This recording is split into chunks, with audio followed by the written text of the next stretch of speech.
विलासराव दगडोजीराव देशमुख यांचा जन्म मे 26 इसवी सन 1945 ते त्यांची कारकीर्द 14 ऑगस्ट इसवी सन 2012 हे मराठी भारतीय राजकारणी होते। इसवी सन 1974 साली बाबुळगाव ग्रामपंचायतच्या सरपंच पदापासून आपली राजकीय सुरुवात करणारे विलासराव 18 ऑक्टोबर इसवी सन 1999 ते 26 जानेवारी इसवी सन 2003 व 1 नोव्हेंबर इसवी सन 2004 ते डिसेंबर इसवी सन 2008 या कालखंडादरम्यान ते 2 वेळा महाराष्ट्राचे मुख्यमंत्री होते। ते मनमोहन सिंग मंत्रिमंडळात अवजड औद्योगिक व सार्वजनिक उपक्रम खात्याचे केंद्रीय मंत्री होते। ते भारतीय राष्ट्रीय काँग्रेस पक्षाचे सदस्य होते। हिंदी चित्रपटातील अभिनेता रितेश देशमुख हा त्यांचा पुत्र होय। कारकीर्द, पराभव, आरोप आणि ताशेरे,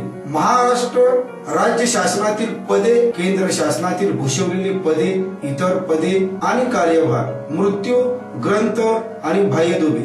कारकीर्द, विलासराव देशमुखांनी पुणे विद्यापीठातून बीएससी आणि नंतर कायद्याची पदवी घेतली।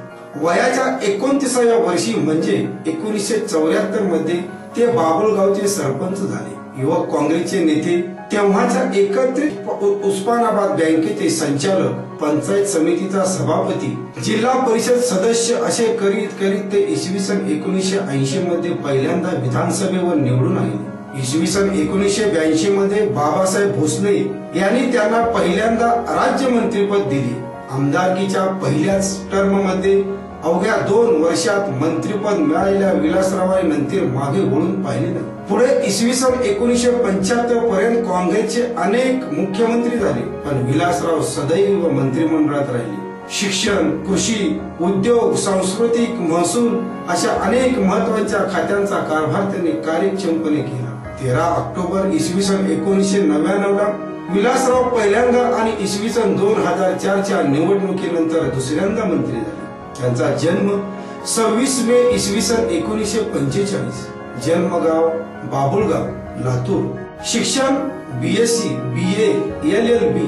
त्यांचा राजकीय प्रवास इसवी सन 1974 बाबुळगावचे सरपंच, इसवी सन 1974 ते 1979 सदस्य, उस्मानाबाद जिल्हा परिषद तसेच उपाध्यक्ष, लातूर तालुका पंचायत समिती।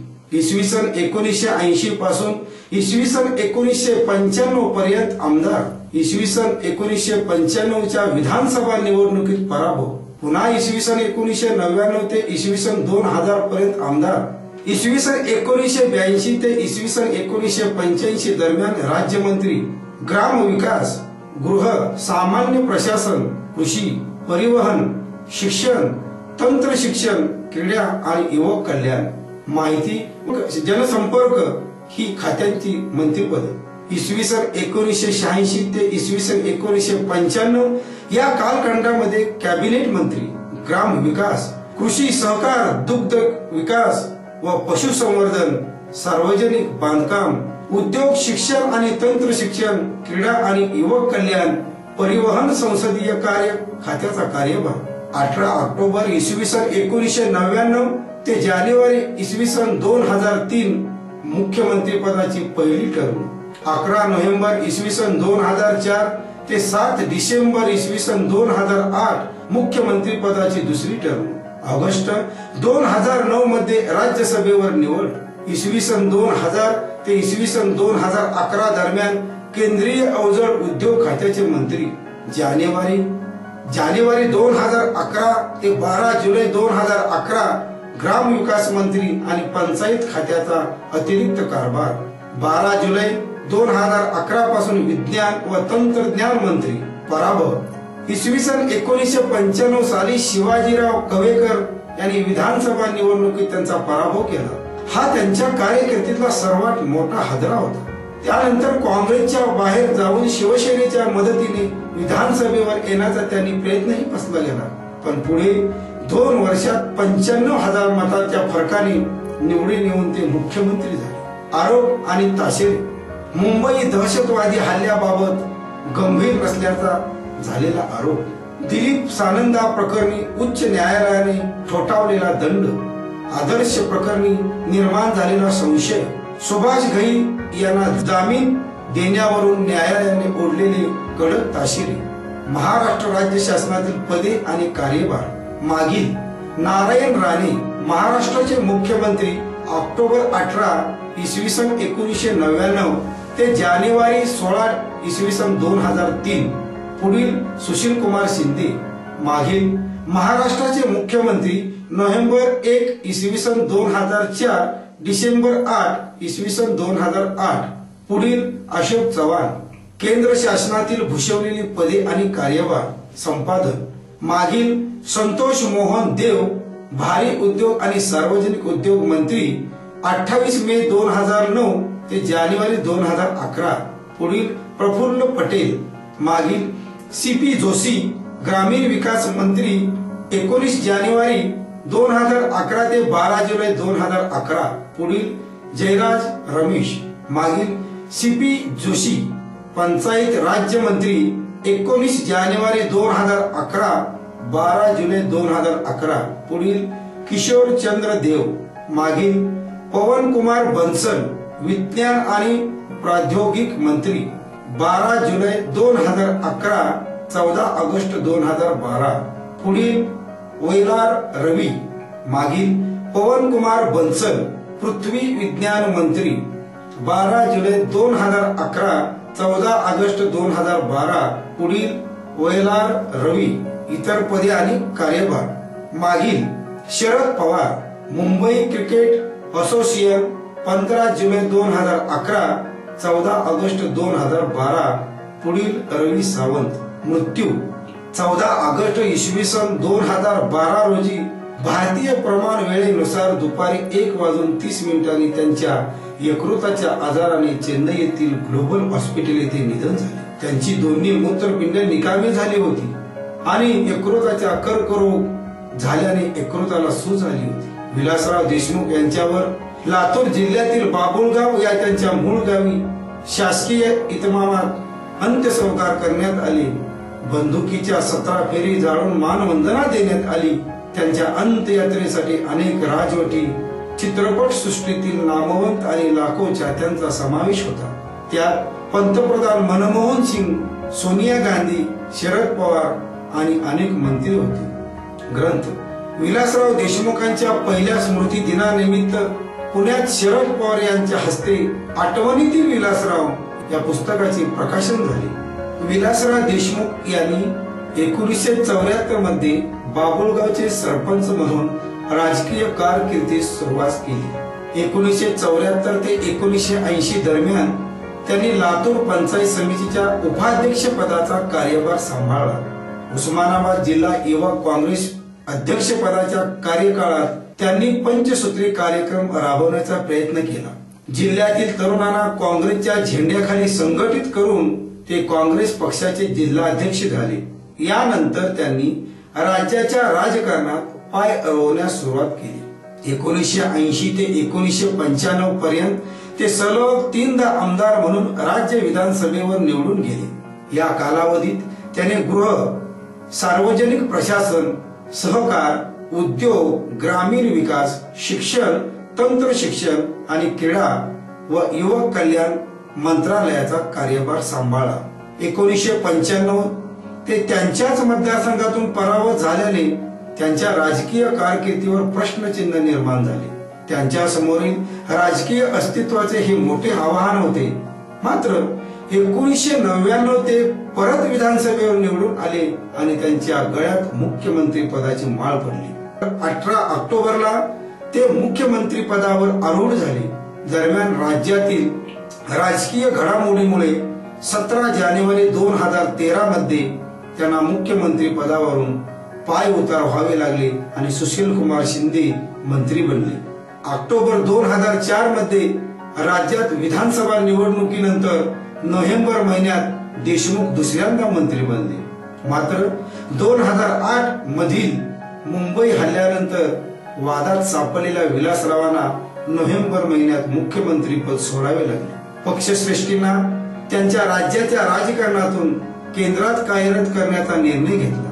ते राज्यसभेवर निवडून आले आणि 2009 मध्ये त्यांनी अवजड उद्योग मंत्रालय देण्यात आले. यानंतर ग्रामीण विकास मंत्रालयाचा कार्यभार त्यांना सोपवण्यात आला. सध्या ते पंतप्रधान मनमोहन सिंग यांच्या मंत्रिमंडळात केंद्रीय विज्ञान व तंत्रज्ञान मंत्रालयाचा कार्यभार सांभाळत होते. संबंधित माहिती: विलासराव देशमुख यांची प्रकृती स्थिर, कर्तृत्व आणि परिश्रमावर विश्वास असणारा नेता. या विश्वासामुळेच बाभुळगावच्या सरपंच पदापासून सुरू झालेला प्रवास आणि केंद्रीय अवजड उद्योग मंत्रालयापर्यंत येऊन ठेपला आहे. 2 वेळा त्यांनी महाराष्ट्राचे मुख्यमंत्री पद भूषवले. वसंतराव नाईक यांच्यानंतर सर्वाधिक काळ मुख्यमंत्री पदावर राहणारे विलासराव हे दुसरे मुख्यमंत्री होते. आपल्या कारकिर्दीत विलासरावांनी राज्याच्या विकासाला गती देण्यात मोलाची भूमिका बजावली आहे. राज्याच्या स्वच्छतेच्या क्षेत्रात क्रांती घडवून आणणाऱ्या संत गाडगे महाराज स्वच्छता अभियानाला गती देण्याचे काम त्यांनी केले. महाराष्ट्र सरकार वित्त व विकास मंडळ अल्पसंख्याक विकास मंडळाची स्थापना या त्यांच्या काळात झाली. राज्यात गुटखाबंदी, डान्सबार बंदी सारख्या महत्त्वाकांक्षी निर्णय त्यांनी घेतला. विद्युत मंडळाचे विभाजन करून महावितरण, महानिर्मिती व महापारेषण या 3 कंपन्या त्यांनी स्थापन केल्या. शेष अर्थात विशेष आर्थिक क्षेत्र स्थापनेला त्यांनी चालना दिली. जिल्हा परिषदेकडे अधिकार वर्ग करण्याचा दूरगामी निर्णय त्यांनी घेतला. अर्बन लँड सीलिंग ऍक्ट रद्द करण्याचा निर्णयही त्यांच्याच काळात झाला. व्यापक जनसंपर्क, प्रभावी वक्तृत्व आणि भविष्याचा अचूक वेध घेण्याची दृष्टी ही त्यांच्या व्यक्तिमत्वाची ठळक वैशिष्ट्ये आहेत. लातूर जिल्ह्यातल्या बाभुळगावचे सरपंच ते महाराष्ट्राचे मुख्यमंत्री आणि नंतर केंद्रीय मंत्री हा सर्वच प्रवास विलासराव दगडोजी देशमुख यांनी एका देशमुखी ऐटीत आणि दिमाखात केला. ही कारकीर्द सरळ एका रेषेत कधीच नव्हती, पण विलासराव मात्र सदैव दिलखुलास राहिले. विलासराव देशमुखांनी पुणे विद्यापीठातून BSc आणि नंतर कायद्याची पदवी घेतली. वयाच्या 29व्या वर्षी म्हणजे 1974 मध्ये ते बाभुळगावचे सरपंच झाले. नंतर युवक काँग्रेसच्या राजकारणात त्यांनी खूप झपाट्याने प्रगती केली. तेव्हाच्या एकत्रित उस्मानाबाद बँकेचे संचालक, जिल्हा परिषद सदस्य असं करीत करीत ते 1980 मध्ये पहिल्यांदा विधानसभेवर निवडून गेले. पंचायत समितीचा उपसभापती म्हणून त्यांची निवड होती. तेव्हा ते कधी सायकलवर तर कधी एसटीनेही प्रवास करून कार्यकर्त्यांचे काम करत. देशमुख यांची दोस्ती ही खूप गाजली. सुशील कुमार शिंदे आणि विलासराव देशमुख यांना तर राजकारणात 2 हंसों का जोडा असं म्हटलं जायचं. विलासराव देशमुख यांचं निधन झाल्याची बातमी लोकसभेत देताना सुशील कुमार शिंदे यांनाही गैरवरून आलं होतं. स्वतः शिंदे साहेबांनी 1 हंस सोडून गेला अशी प्रतिक्रिया दिली. तर गोपीनाथ मुंडे हे विरोधी पक्षाचे नेते असूनही त्यांच्याशी विलासराव देशमुख यांची खास दोस्ती होती. गोपीनाथ मुंडे यांनी आणि त्यांची दोस्ती पुण्यापासून त्यांची कारकीर्द समांतरच. मुंडेंनी विलासरावांच्या लगतच्या मतदारसंघातून पहिली विधानसभा लढवली, ती 1980 साली. दोघेही एकदा पराभूत झाले. त्यानंतर दोघेही दिल्लीच्या राजकारणात गेले. 1982 मध्ये बाबासाहेब भोसले यांनी त्यांना पहिल्यांदा राज्यमंत्रीपद दिले. आमदारकीच्या पहिल्याच टर्म मध्ये अवघ्या 2 वर्षात मंत्रीपद मिळालेल्या विलासरावांनी नंतर मागे वळून पाहिलं नाही. पुढे 1995 पर्यंत काँग्रेसचे अनेक मुख्यमंत्री झाले, पण विलासराव सदैव मंत्रिमंडळात राहिले. शिक्षण, कृषी उद्योग, सांस्कृतिक महसूल अशा अनेक महत्वाच्या खात्यांचा कारभार त्यांनी कार्यक्षमपणे केला.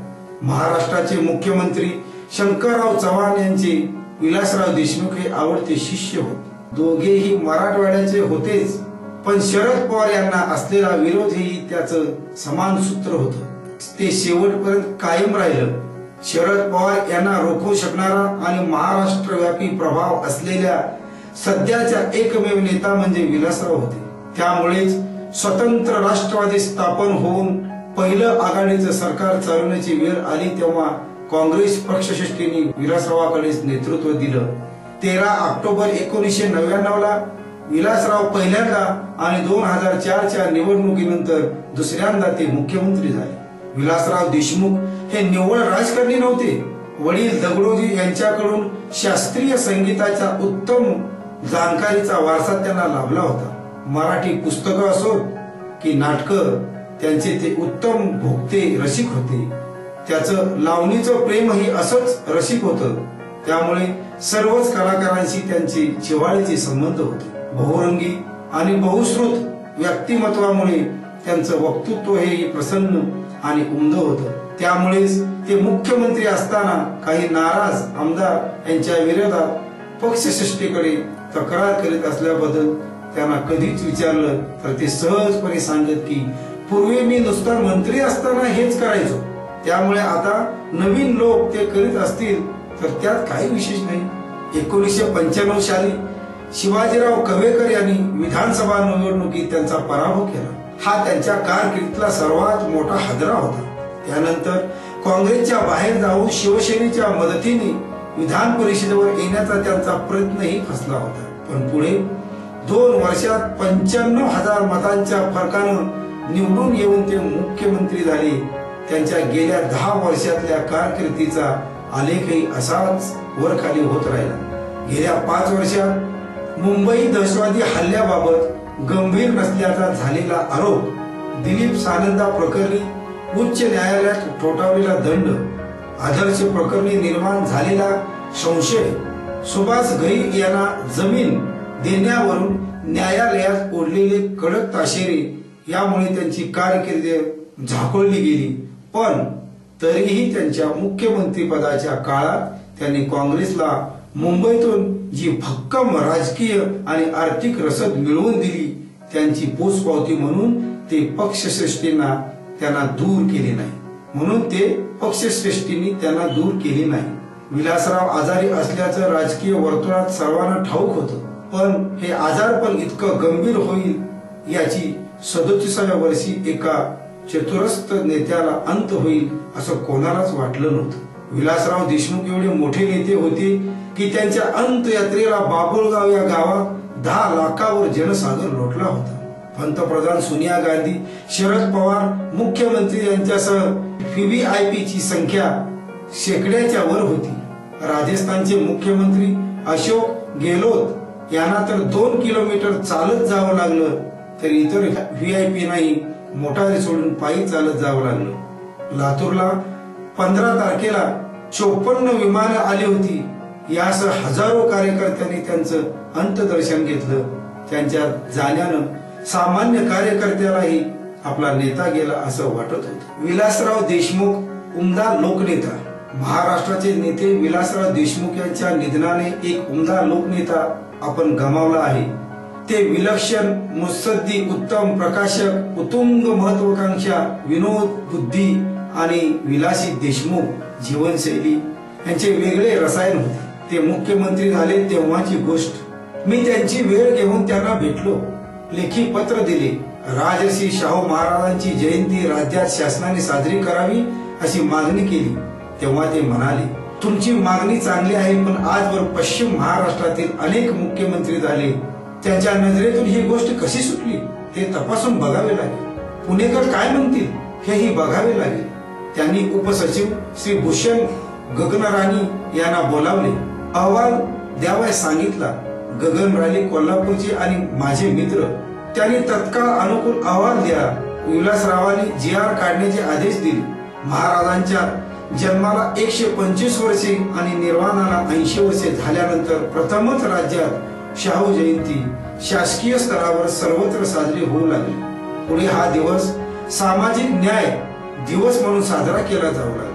लातूरच्या एका जयंती कार्यक्रमाला ते उद्घाटक असताना त्यांनी मला प्रमुख वक्ता म्हणून आवर्जून बोलावले. सरकारतर्फे दरवर्षी उत्तम ग्रंथांना पुरस्कार दिले जातात.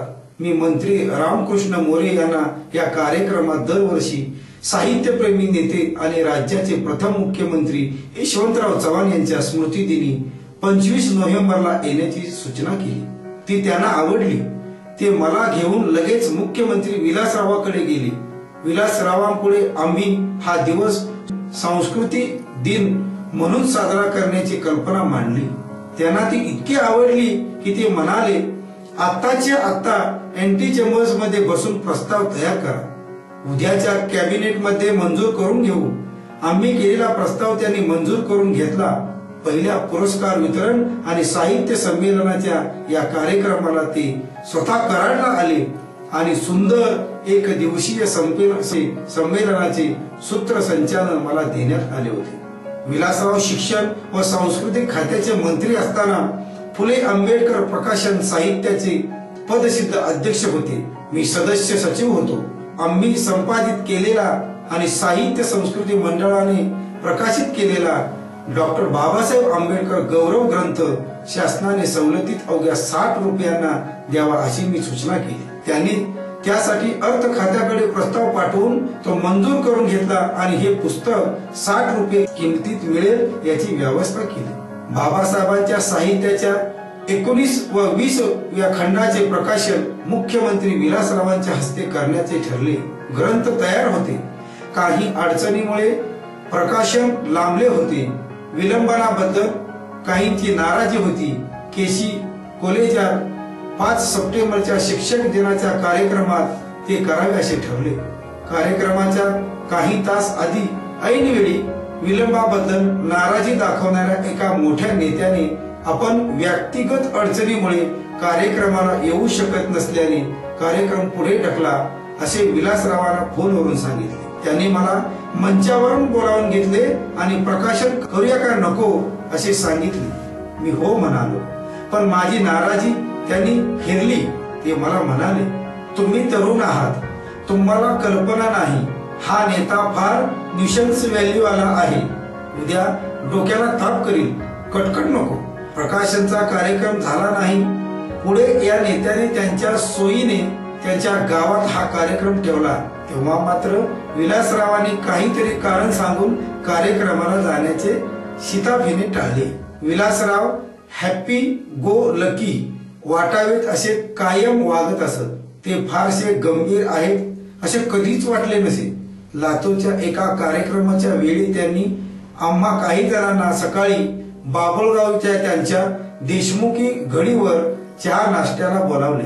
ठरल्याप्रमाणे सकाळी 9 वाजता आम्ही गेलो, पण विलासराव आरामात 12 वाजता झोपेतून उठले. त्यामुळे आम्ही तसेच परत आलो.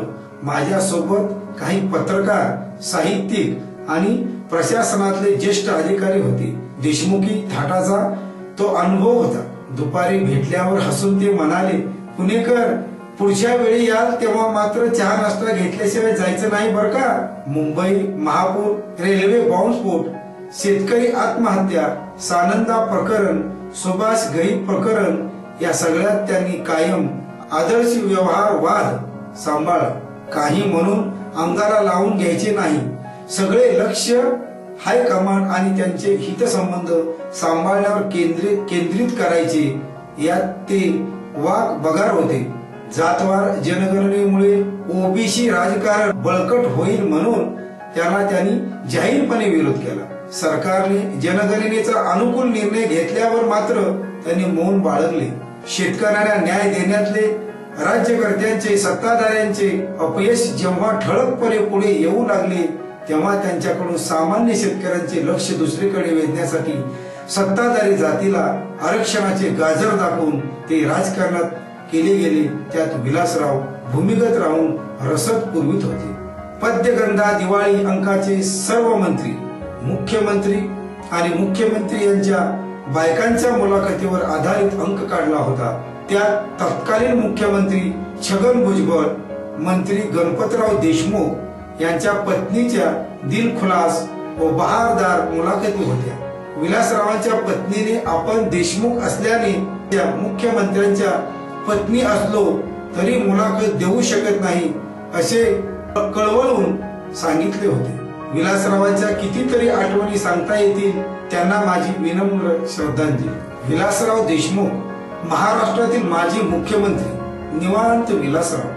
महाराष्ट्राच्या अग्रणी राजकीय नेत्यांमध्ये विलासराव देशमुख यांची गणना होती. हसतमुख चेहरा, उमदे व्यक्तिमत्व, संयमी स्वभाव, धूर्त व मुरब्बी बाणा, हजरजबाबीपणा, आक्रमक वृत्ती, राजकीय परिपक्वता, राज्याच्या प्रश्नांचे उत्तम आणि प्रशासनाला हाताळण्याचे कौशल्य अशा वैशिष्ट्यामुळे विलासरावाभोवती लोकप्रियतेचे वलय आणि चाहत्यांचे वर्तुळ निर्माण झाले. बाभळगावचे सरपंच, जिल्हा परिषदेचे सदस्य, पंचायत समितीचे सभापती, जिल्हा बँकेचे संचालक, राज्य मंत्रिमंडळाचे मंत्री आणि राज्याचे 2दा मुख्यमंत्री अशा 35 वर्षातील सातत्यपूर्ण राजकीय प्रवासातून अनेक दिग्गज नेत्यांना मागे टाकत विलासरावांनी महाराष्ट्राच्या राजकारणात आपला दबदबा निर्माण केला. महाराष्ट्राच्या सुवर्ण महोत्सवी वाटचालीत वसंतराव नाईक यांच्या खालोखाल सर्वाधिक काळ मुख्यमंत्रीपद भूषवण्याचा मान विलासरावांना लाभला आहे. ऑक्टोबर 1999 ते जानेवारी 2003 आणि नोव्हेंबर 2004 ते डिसेंबर 2008 अशा 2 टप्प्यामध्ये 88 महिने मुख्यमंत्री पद भूषवताना विलासरावांना महाराष्ट्रावर आपला राजकारणाचा खोलवर ठसा उमटवणारे शरद पवार यांच्यापेक्षा मुख्यमंत्री म्हणून 9 महिने जास्त मिळाले. पण कुठल्याही मुख्यमंत्र्याचे मूल्यमापन त्यांची कारकीर्द महिन्यात किंवा वर्षभरात मोजून होत नाही. तुलनेने अल्पकाळ मुख्यमंत्रीपद वाट्याला येऊनही महाराष्ट्राच्या राजकीय, सामाजिक आणि सांस्कृतिक जडणघडणीत संस्मरणीय कामगिरी कशी बजावता येते हे यशवंतराव चव्हाण किंवा वसंतदादा पाटील यांच्यासारख्या दृष्ट्या आणि धाडशी मुख्यमंत्र्यांनी दाखवून दिले आहे. या दिग्गजांच्या फुटपट्टीवर विलासरावांची कारकीर्द मोजायची झाल्यास महाराष्ट्राचे मुख्यमंत्री म्हणून त्यांनी कोणते कर्तृत्व बजावले असा प्रश्न पडणे स्वाभाविक आहे. विलासराव देशमुख ऑक्टोबर 1999 मध्ये पहिल्यांदा मुख्यमंत्री झाले तेव्हाची राजकीय स्थिती सर्वस्वी भिन्न होती. 1995 सालच्या विधानसभा निवडणुकीत काँग्रेसला पराभवाचा जबरदस्त हादरा बसला होता. काँग्रेसच्या देशव्यापी पिछेहाटीची ती नांदीच ठरली. विलासरावांची अवस्था काँग्रेस सारखीच होती. 1995च्या विधानसभा निवडणुकीत पराभूत झाल्यानंतर बंडखोरी करून विधान परिषदेची निवडणूक लढवण्याचा जुगार विलासरावांच्या अंगलट आला. अवघ्या आणि अर्ध्या मताने झालेला आणखी एका पराभवासह त्यांनी राजकीय नवआवस ओढावून घेतला होता. 1999 साली लोकसभेसोबत महाराष्ट्राची ही विधानसभा निवडणूक होत असताना पराभवाने अपशकुन घडवल्यामुळे विदेशी वंशांच्या खडकावर आपटून काँग्रेसच्या जहाजाचे महाराष्ट्रातील 2 तुकडे झाले. विलासरावापुढे स्वतःच्या राजकीय पुनर्वसनाची विवंचना होती, तर सोनियांच्या नेतृत्वाखाली काँग्रेस पुढे अस्तित्वाचा निकरार होता. अशा स्थितीत विधानसभा निवडणुकीनंतर मुख्यमंत्री होण्याची संधी चालून येईल असा विचार विलासरावांच्या मनात चुकूनही डोकावणे शक्य नव्हते. राज्यात शिवसेना भाजप युतीचे सरकार येणार असेच सर्वांनी गृहीत धरले होते. पण 4.5 वर्षाच्या राजवटीत राज्यावर 40,000 कोटींच्या ओझे लादणाऱ्या युतीला बहुमताने हुलकावणी दिली. तरीही सत्तेची समीकरणे काँग्रेसला अनुकूल नव्हती. राज्यात कोणाची सत्ता येणार असा विचार विलासरावांच्या मनात चुकूनही डोकावणे शक्य नव्हते. राज्यात शिवसेना भाजप युतीचे सरकार येणार असे सर्वांनी गृहीत धरले होते. पण 4.5 वर्षाच्या राजवटीत राज्यावर 40,000 कोटींच्या ओझे लादणाऱ्या युतीला बहुमताने हुलकावणी दिली. तरीही सत्तेची समीकरणे काँग्रेसला अनुकूल नव्हती. राज्यात कोणाची सत्ता येणार या प्रश्नाचे उत्तर मिळेपर्यंत विलासराव देशमुख यांची काँग्रेस विधिमंडळ पक्षनेते पदी निवड झाली होती. तरीही सत्तेची समीकरणे काँग्रेसला अनुकूल नव्हती. राज्यात कोणाची सत्ता येणार या प्रश्नाचे उत्तर मिळेपर्यंत विलासराव देशमुख यांची काँग्रेस विधिमंडळ पक्षनेतेपदी निवड झाली होती. काँग्रेसला सत्तेत येण्याची शक्यता नसल्यामुळे किमान पक्षी विरोधी पक्षनेत्यांची भूमिका बजावण्याची संधी मिळेल या आनंदात विलासराव होते. त्यानंतरच्या वेगवान राजकीय घटनाक्रमात 5 महिन्यापूर्वी दुभंगलेल्या काँग्रेस आणि राष्ट्रवादी काँग्रेस यांना धर्मनिरपेक्षतेच्या नावाखाली हात मिळवणी करणे भाग पडले. 6 धर्मनिरपेक्ष पक्षाची साथ लाभल्याने संख्याबळावर काँग्रेस राष्ट्रवादी आघाडीचे पारडे जड झाले. राज्याच्या राजकारणातील विलासराव आणि काँग्रेसचा वनवास एकाच वेळी संपला. शेवटी घर घर लागलेल्या काँग्रेसला मोक्याच्या क्षणी महाराष्ट्रासारख्या संपन्न राज्याने संजीवनी दिली. राष्ट्रीय पातळीवर काँग्रेसचे वाईट दिवस संपण्याची सुरुवात तिथूनच झाली. काँग्रेस शासित राज्याच्या मुख्यमंत्र्यांना एकाच वेळी किमान 3 आघाड्यावर लढावे लागते. आक्रमक विरोधी पक्षांच्या तोफखान्याला त्यांना समोर जावे लागते. त्याच वेळी पक्षांतर्गत विरोधकांना नामोहरण करून मुख्यमंत्री पदाची खुर्ची शाबूत ठेवावी लागते. खुर्ची जात नाही अशी खात्री पटल्यानंतरच काँग्रेसचे मुख्यमंत्री फावल्या वेळात राज्याच्या समस्याकडे लक्ष देऊ शकतात. मुख्यमंत्री पदाच्या पहिल्या इनिंग मध्ये विलासरावांना अशा सर्वच आघाड्यावर संघर्ष करावा लागला. अनपेक्षितपणे गमावलेली सत्ता परत मिळवण्यासाठी इरेला पेटलेले विरोधक 8 पक्षांच्या धर्मनिरपेक्ष आघाडीचे निसटले बहुमत पक्षाची खाती पटकावून सत्तेतील भागीदारीची पुरेपूर किंमत वसूल करताना घर मोडीची एकही संधी न सोडणारे राष्ट्रवादी काँग्रेसमधील सहकारी आणि दिल्लीतील हायकमांड कडे सतत तक्रारीचा पाडा वाचणारे पक्षांतर्गत स्पर्धक अशा विविध आघाड्यावर अन्य कोणत्याही काँग्रेसच्या मुख्यमंत्र्याप्रमाणे विलासरावांनाही लढावे लागत होते. त्यातच भाजप शिवसेना युती सरकारने उभ्या केलेल्या कर्जाचा डोंगर आणि जबरदस्त वीज टंचाई सारख्या उग्र समस्यांनी राज्यांच्या भवितव्यापुढे प्रश्नचिन्ह निर्माण झाले. पण या सर्व संकटांना तोंड देत विलासरावांनी आपली खुर्ची तब्बल 39 महिने टिकवून ठेवली. एवढेच नव्हे तर बाजारात परत गमावलेल्या महाराष्ट्राला दिवाळखोरीतून बाहेर काढत आर्थिक स्थैर्याकडे नेले. औद्योगिक विकासाच्या बाबतीत महाराष्ट्राची घसरलेली गाडी बऱ्यापैकी पूर्वपदावर आणली. विलासरावांच्या पहिल्या इनिंग मध्ये हेच वैशिष्ट्य म्हणावे लागेल. भाजप शिवसेना युतीची 4.5 वर्षाची सत्ता अकस्मात संपल्यानंतर विलासरावांच्या नेतृत्वाखाली आघाडी सरकारने राज्याचे मर्यादित उत्पन्न आणि तिजोरीच्या खडखटावर निर्धारपणे मात केली. घेतलेल्या कर्जाचे हप्ते आणि त्यावरील वर्षाकाठी 5,500 कोटीचे व्याज फेडण्यासाठी शासनाला नवे कर्ज घ्यावे लागत होते. मुख्यमंत्री पदाची शपथ घेतल्यानंतर 15 दिवसातच विलासरावांना राज्य सरकारी कर्मचाऱ्यांना दिवाळीच्या बोनसापासून वंचित ठेवण्याचा कठोर निर्णय घ्यावा लागला आणि बिगर योजना खर्चाला लगाम लावणे भाग पडले. त्याचवेळी काठावरच्या निसटत्या बहुमताने सरकार चालवितानाही त्यांना कसोटी लागत होती.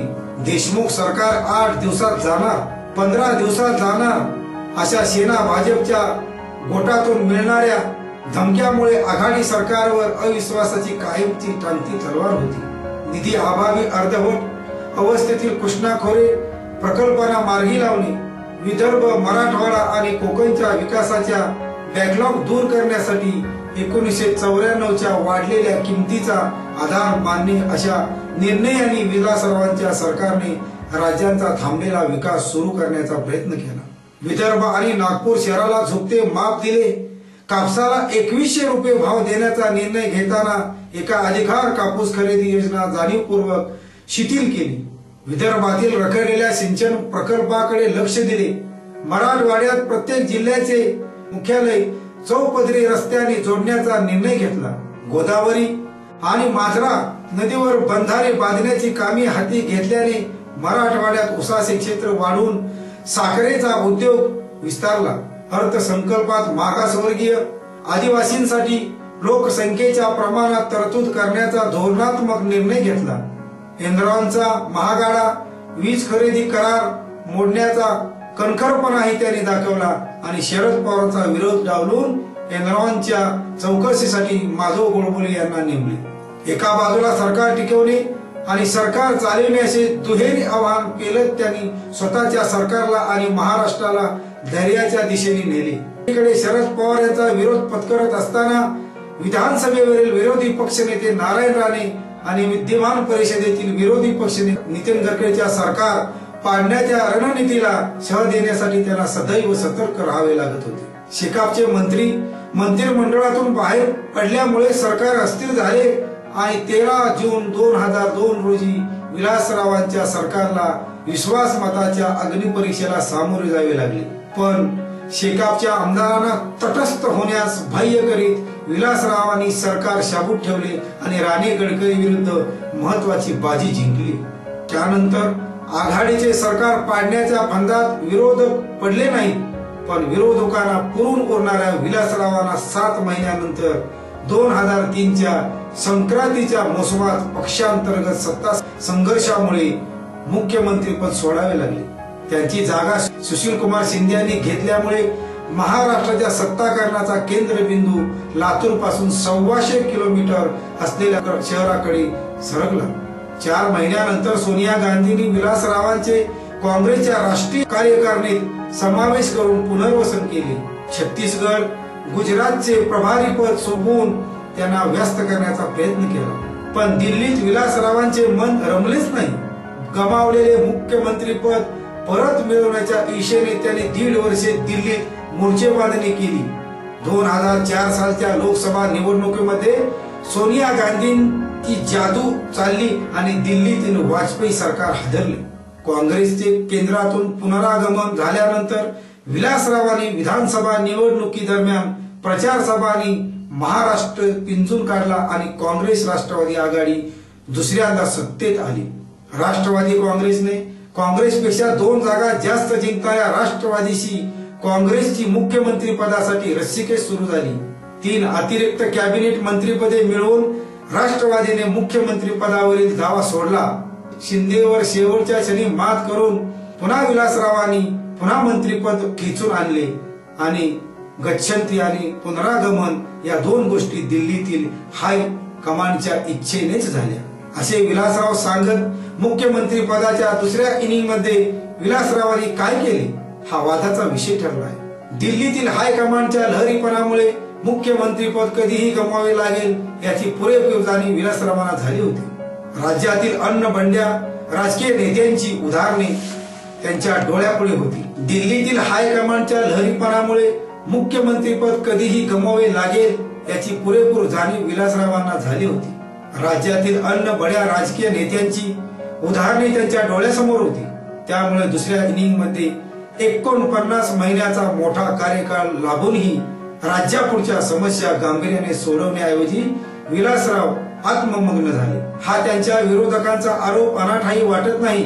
मुंबईत 26 जुलै 2005 रोजी आलेला महापूर, 11 जुलै 2006 रोजी लोकल गाड्यांमध्ये झालेली भीषण बॉम्बस्फोट मालिका, राज्याला भेडसावणारी 5,500 मेगावॅटची भीषण वीज टंचाई, विदर्भातील शेतकऱ्यांच्या आत्महत्या, दलितांना अस्वस्थ करणारे गैरलाजी हत्याकांड, मुंबई पुणे नाशिक भागात राज ठाकरेच्या मनसेचे उत्तर, भारतीयाविरुद्ध सुरू केलेले हिंसक आंदोलन यासारख्या सततच्या नकारात्मक घटनांमुळे महाराष्ट्राची देशभर नाचक्की झाली. राज्यावर अशी संकटे ओढवत असताना विलासरावांचे नेतृत्व अलिप्त भासत होते. 26 जुलैच्या महापुरात रस्त्यावर उतरून मुंबईकरांना धीर देऊ शकले नाही म्हणून त्यांच्यावर टीका झाली, पण राज ठाकरेंच्या आंदोलनाला वेसम घातली नाही. श्रीकृष्ण आयोगात अहवालातील शिफारशींची अंमलबजावणी केली नाही म्हणून दिल्लीतील श्रेष्ठांचा रोष त्यांनी ओढवून घेतला.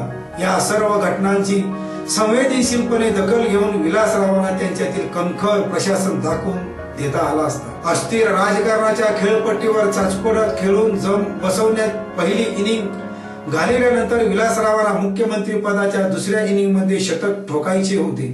विधानसभेत काँग्रेस आणि राष्ट्रवादीचे स्पष्ट बहुमत असल्यामुळे छोट्या पक्षांच्या डोकेदुखीला त्यांना सामोरे जावे लागत नव्हते.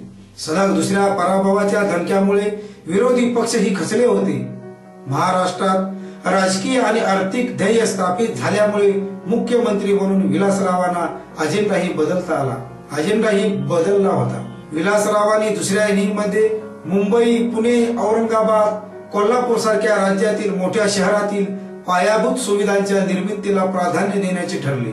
बकाल झालेले मुंबई शहर झोपडपट्टी मुक्त करण्याची मोहीम त्यांनी हाती घेतली.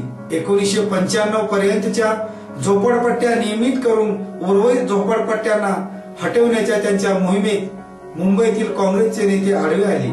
एवढे करूनही या नेत्यांना मुंबई महापालिका निवडणुकीत काँग्रेसला विजय मिळवून देता आलाच नाही. मुंबईचे शांघाय करण्याची पंतप्रधान मनमोहन सिंग यांची घोषणाही त्यामुळे हवेतच राहिली.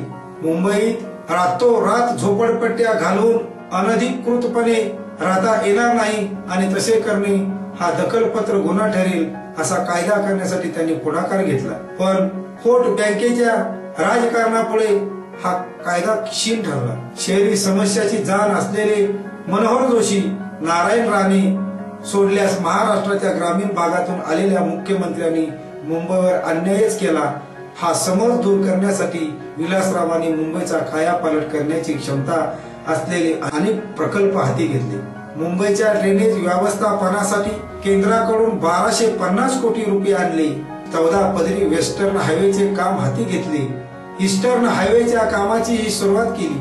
मुंबईत झोपडपट्टी पुनर्वसनाचा कार्यक्रम हाती घेऊन सोनिया गांधींच्या हस्ते 52,000 गाड्यांचे वाटप केले. दिल्लीप्रमाणे मुंबईतील मेट्रो रेल्वे प्रकल्प आणला आणि घाटकोपर ते वर्सोवा मेट्रोचे मनमोहन सिंग यांच्या हस्ते भूमिपूजन केले. मेट्रो रेल्वेच्या स्थानकांना जोडण्यासाठी मोनोरेल प्रकल्पही त्यांनी सुरू केला. अनेक ठिकाणी फ्लायओव्हर्स आणि स्कायबॅग बांधले. लोकल गाड्यांची वाहतूक बळकट करण्यासाठी MUVT 1 आणि 2 प्रकल्पांतर्गत राज्य व केंद्राच्या 50% खर्चाने 12 डब्यांच्या 155 नव्या एअर कूल्ड गाड्या आणल्या आणि रेल्वे ट्रॅक बनवण्याचे काम सुरू केले. माहितीच्या अधिकाराचा कायदा, सर्वोच्च न्यायालयात पोहोचलेले महाराष्ट्र कर्नाटक सीमा प्रश्न, शेतकऱ्यांना 25,000 पर्यंत बिनव्याजी कर्ज, महिला बचत गटांना 4% कर्ज, सच्चर समितीच्या शिफारशीनुसार अल्पसंख्याकांच्या आर्थिक उत्थानासाठी स्थापन केलेले स्वतंत्र मंत्रालय, मोठ्या प्रमाणातील परदेशी गुंतवणुकीसह महाराष्ट्रात दाखल झालेल्या जनरल मोटर्स, मर्सिडीज, व्हॉक्सवॅगन, ॲडी, स्कोडा सारख्या नामवंत ऑटोमोबाईल कंपन्या, सिंचनासाठी 8,000 कोटीवर गेलेली तरतूद, अमराठी शाळांमध्ये मराठी विषयांची सक्ती, मुंबई विद्यापीठाच्या कुलगुरुपदी डॉक्टर भालचंद्र गुंगेकर यांची नियुक्ती असे अनेक निर्णय त्यांच्या कारकिर्दीत घेण्यात आले. पण बहुतांश निर्णयाची परिणामकारकता दिसली नाही. आपल्या कारकिर्दीत महाराष्ट्राला विजेचा प्रश्न सर्वाधिक त्रास सहन करावा लागला याची त्यांना आजही खंत वाटते. मुख्यमंत्री पदाच्या खुर्चीवर बसून विलासरावांनी आपल्या तिन्ही पुत्राचेच भले करण्यात वेळ घालवला अशी टीका झाली. सोनिया गांधींचे राजकीय सचिव अहमद पटेल यांच्याशी त्यांची कोट्यावधीची व्यावसायिक भागीदारी असल्याचे आरोप झाले. रिअल इस्टेट आणि इन्फ्रास्ट्रक्चरच्या प्रकल्पाचे कंत्राटे विलासरावांचे पुत्र अमित देशमुख यांच्या इशाऱ्यावर काही ठराविक कंपन्यांना दिले जात असल्याचे आरोप झाले. मुख्यमंत्री पदावरून खेचण्यासाठी नारायण राणे यांच्यावर सतत घोटाळे व भ्रष्टाचारांच्या आरोपाचा भडीमार करीत होते. नितीन गडकरी यांनी त्यांच्यावर भ्रष्टाचाराचे तुफान आरोप केले. विलासरावांनी 100 कोटी रुपयाचा मानहानीचा दावा ठोकून गडकरींना न्यायालयात खेचले. मुंबईसाठी हाती घेतलेल्या प्रकल्पाचे तसेच महत्वाच्या निर्णयाचे मुंबई आणि दिल्लीत प्रभावी मार्केटिंग करणे त्यांना जमले नाही. आज मुंबईतील बहुतांश प्रकल्पाचे श्रेय अशोक चव्हाण यांना जात असल्याचे शल्य त्यांना बोचत असेल. सर्वांचे लक्ष कळसाकडे असते. पाया कोणी रचला हे कोणीच बघत नाही असे ते बोलूनही दाखवत. विलासरावांच्या दोन्ही वेळा घर बसल्या म्हणजे मुंबईत राहूनच मुख्यमंत्रीपद मिळाले. शिवाय राज्यात किंवा केंद्रात मंत्री होताना त्यांना दिल्लीत फिल्डिंग लावण्याची फारशी गरज पडली नाही. या गोष्टींचाही परिणाम त्यांच्या राजकीय रिफ्लेक्सवर झाला असेल. प्रसिद्ध यंत्रणा अपयशी ठरल्याने दिल्लीतील श्रेष्ठांना खुश आणि समाधानी ठेवणे त्यांना जमलेच नाही. पहिल्या इनिंग मध्ये दुसरी इनिंग अधिक प्रभावी ठरेल हा विलासरावांचा आडाखा चुकला. मुख्यमंत्री पदासाठी झालेल्या तडजोडीत राष्ट्रवादीला आणखी 3 कॅबिनेट मंत्रीपदे द्यावी लागल्याने सत्तेतील काँग्रेसची बाजू आणखीनच लंगडी झाली होती. त्यातच दुसऱ्यांदा मुख्यमंत्री झाल्यानंतर वर्षभरात विलासरावांचे कट्टर प्रतिस्पर्धी नारायण राणे त्यांच्याच पुढाकाराने शिवसेना सोडून काँग्रेसमध्ये दाखल झाले. मंत्रिमंडळात महसूल मंत्री म्हणून समावेश केल्यानंतर मुख्यमंत्री पदासाठी राणेंनी मुंबईपासून दिल्लीपर्यंत विलासरावांचा पिच्चाच पुरवला. आधी विरोधी पक्षात आणि नंतर काँग्रेसमध्ये असताना कमालीचे कटू संबंध अनुभवल्यानंतरही आज विलासराव आणि राणे यांचे चांगलेच सख्य आहे. मुख्यमंत्री पदाच्या कारकिर्दीत राणेमुळे झालेल्या मनस्तापाचा ते उल्लेखही करत नाहीत. मुख्यमंत्री पदाचा सुरुवातीचा काळ सोडल्यास विलासरावांना निश्चितपणे सत्ताकारण करण्याची संधी मिळाली नाही.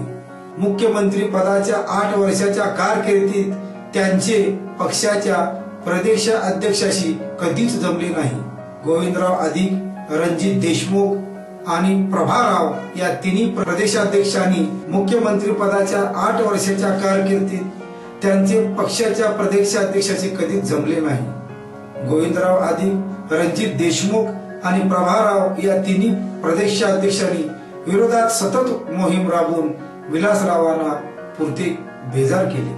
विलासरावांना मुख्यमंत्रीपदी बसवण्यात निर्णायक भूमिका बजावणारे प्रदेश काँग्रेसचे प्रभारी माधवराव शिंदे यांच्या अपघाती निधनानंतर तर दिल्लीतील हायकमांडशी त्यांचे सतत खटके उडायला लागले। त्यांच्या विरोधात तक्रारी करणाऱ्यांना मुंबईत गोविंदराव अधिक रणजित देशमुख आणि प्रभाराव तर दिल्लीत व्हायरल रवी मार्गारेट अल्वा यांनी खुले व्यासपीठच उपलब्ध करून दिले।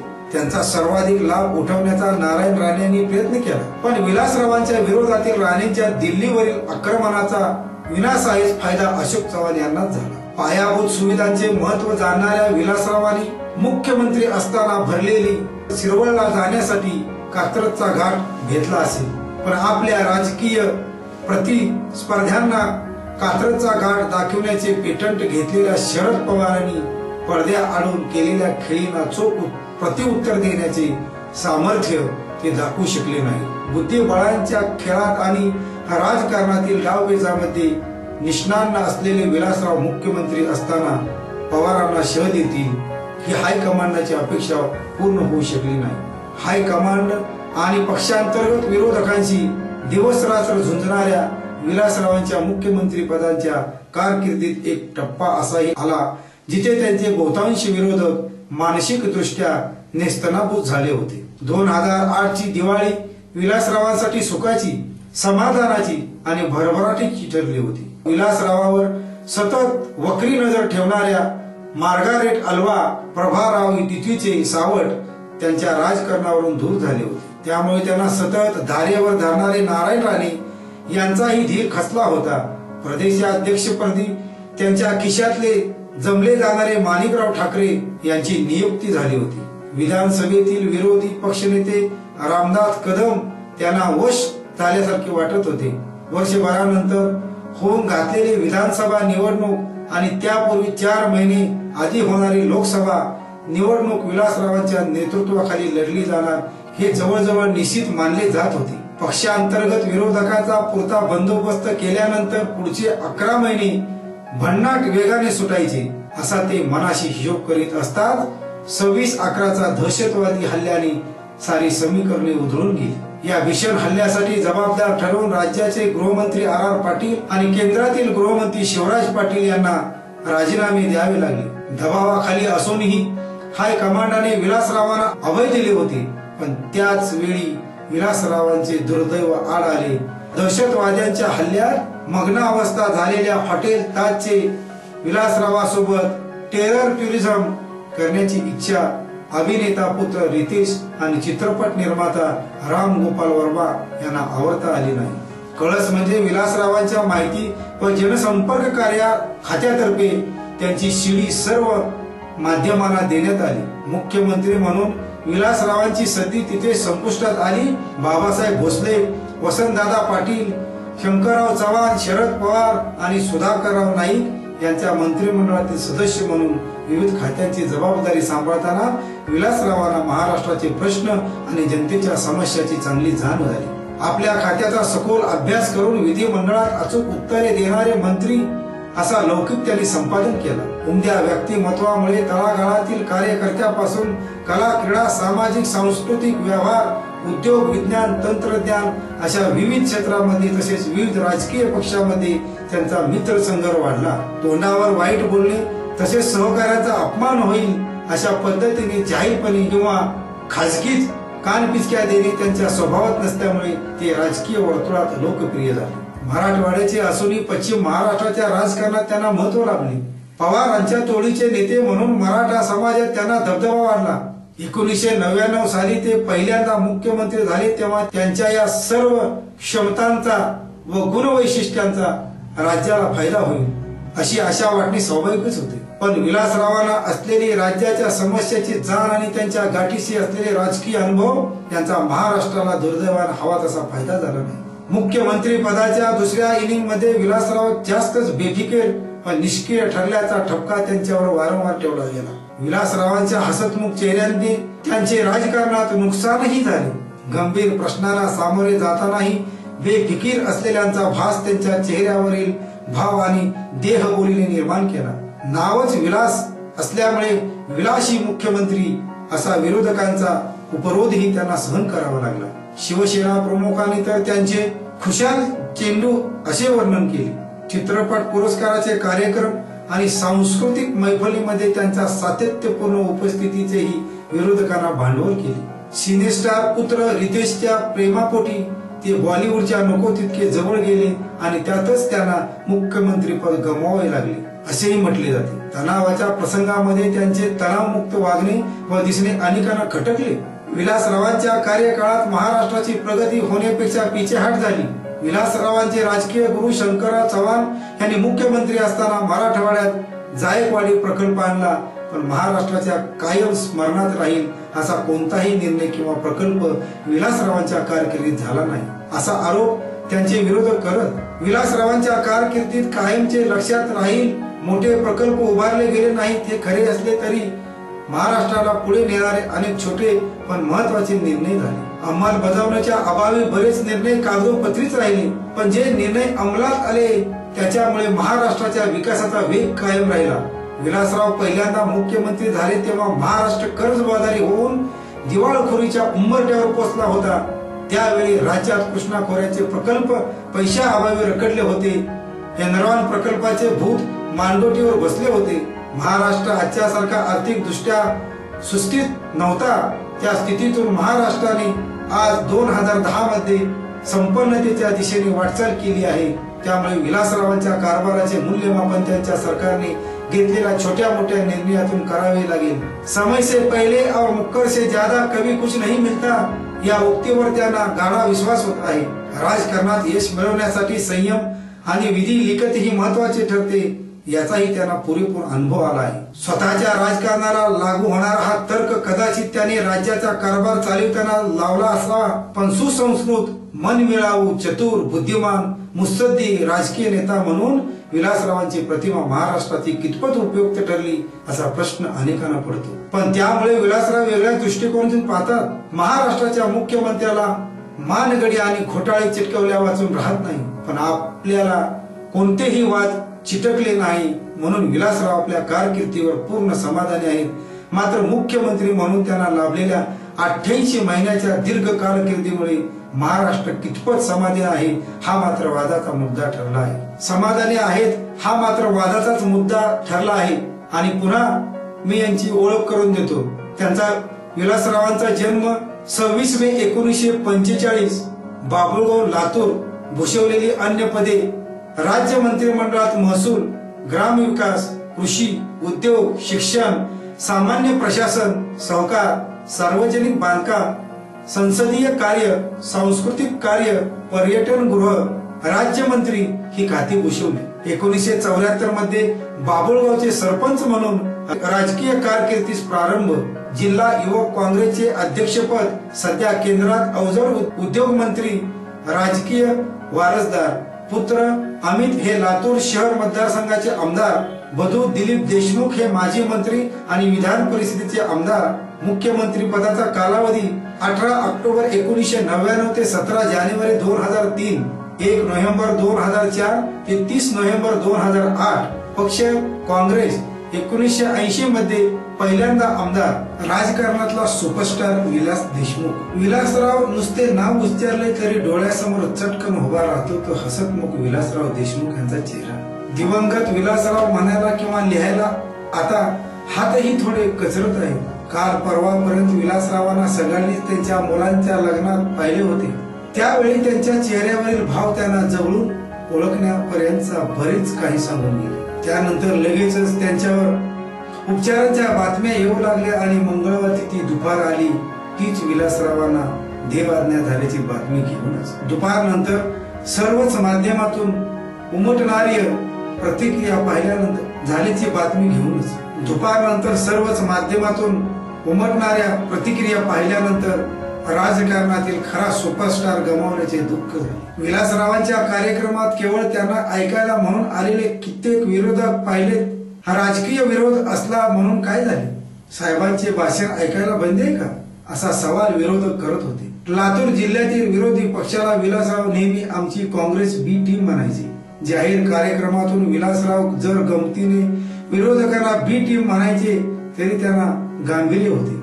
कारण विलासरावांच्या तालमीत तयार झालेले कालांतराने विरोधी पक्षात जाऊन मोठी पदे मिळवायचे।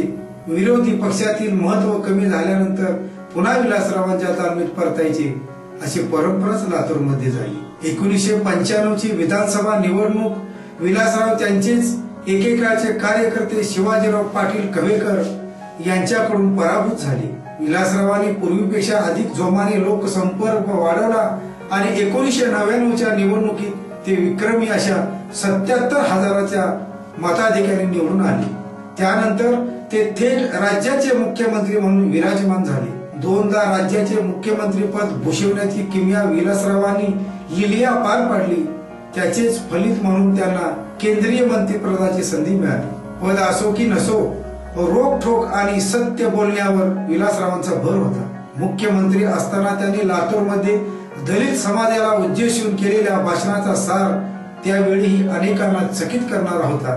दलित नेते एकत्र न येण्यामध्ये आमचा फायदा आहे हे माहीत असूनही सांगतो, तुम्ही एकत्र या, ते समाजाच्या कल्याणासाठी, असे विलासरावांनी जाहीर भाषणात सांगितले। राज्यपाल रासू गवई हे विधानसभेचे उपाध्यक्ष असताना विलासराव तेव्हा लातूर पंचायत समितीचे सभापती होते। मुंबईत आल्यावर ते गवई यांच्याकडे राहत होते।